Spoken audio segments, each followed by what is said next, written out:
तू ही सागर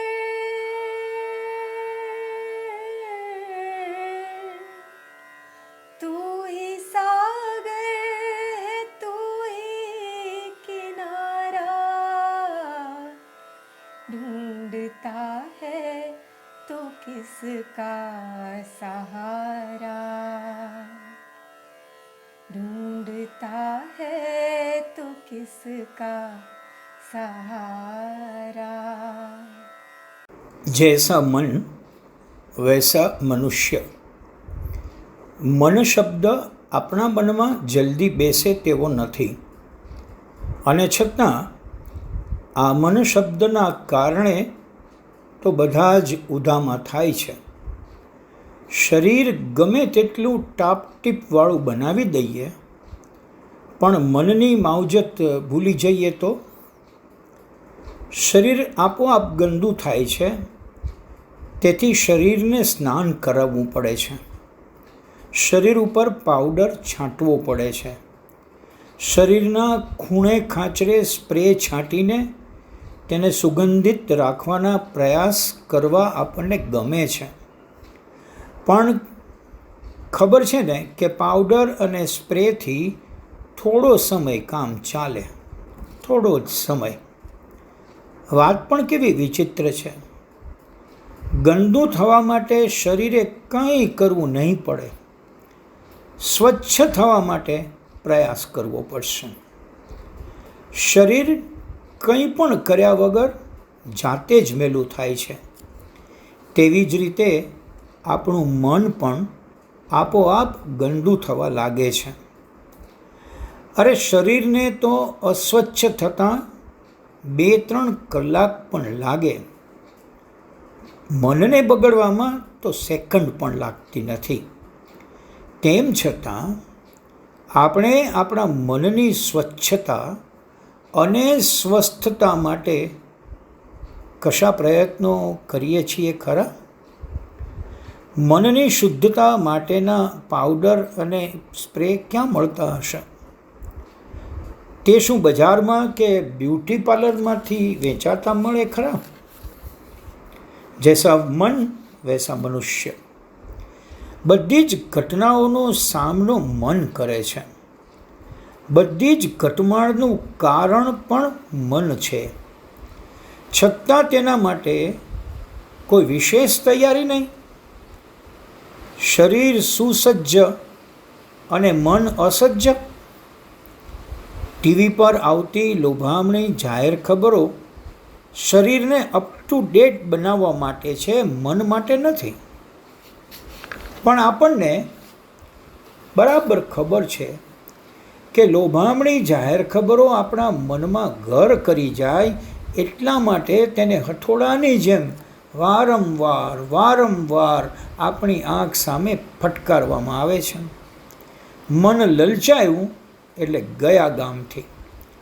શરીર સ્થૂળ પામે છે, સૂક્ષ્મ નહીં. અનુભવ ભલે આપણી ઇન્દ્રિયો દ્વારા થાય, હાથ પગ વડે થાય, પણ તેની અસર તો મન પર થાય ત્યારે જ તેને અનુભવ કહેવાય. અનુભવ માટે મન માત્ર, શરીર નહીં. યથા દૃષ્ટિ તથા સૃષ્ટિ. મેં જે જોયું તે મેં જોયું અને તેથી જ મેં જે જોયું તે સૌએ જોયું એવું નથી. સીધી જ વાત છે. સ્વચ્છ પાણીમાં સ્વચ્છ પ્રતિબિંબ. પ્રતિબિંબ ધૂંધળું હોય તો 2 જ શક્યતા. કાં તો પાણી અસ્વચ્છ હોય ને કાં તો પાણી ચંચલ હોય. શરીરરૂપી બાલદીમાં મનરૂપી પાણી. હવે પ્રતિબિંબ ધૂંધળું પડે તો દોષ કોનો? શરીરનો કે મનનો?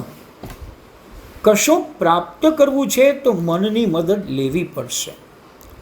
કશું ગુમ થઈ ગયું તો મનને ગફલતને લઈને આમ થયું તે સ્વીકારવું પડશે. મન આટલું બધું અગત્યનું હોય તો આપણે મનની કાળજી વધુ લેવી જોઈએ કે નહીં? મનની વાત મનમાં રહી જાય તો અનર્થ થઈ જાય.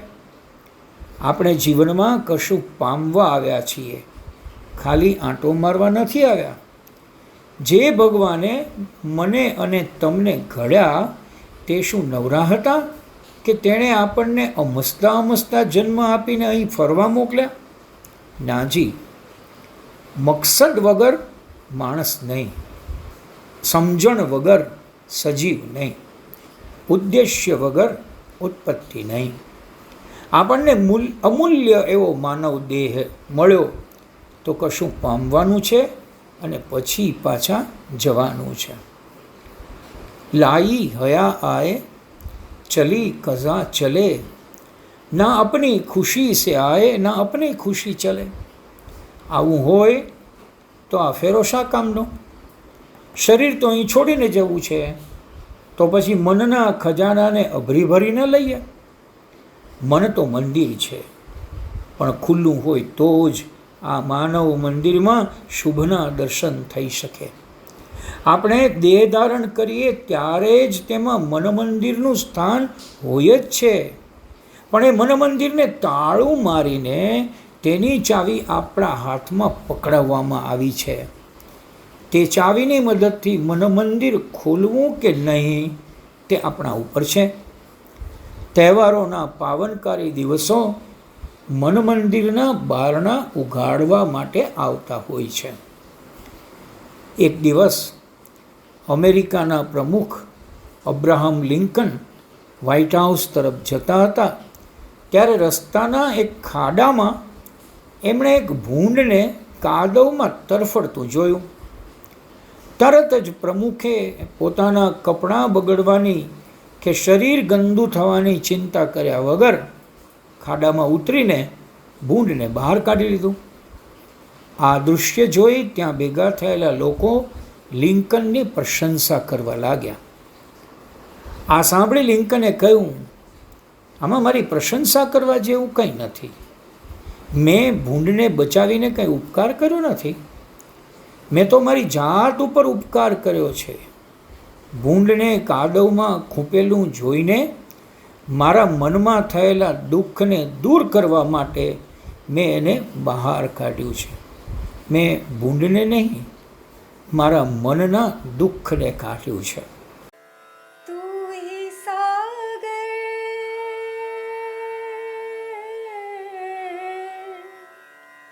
तू ही सागर है तू ही किनारा ढूंढता है तो किसका सहारा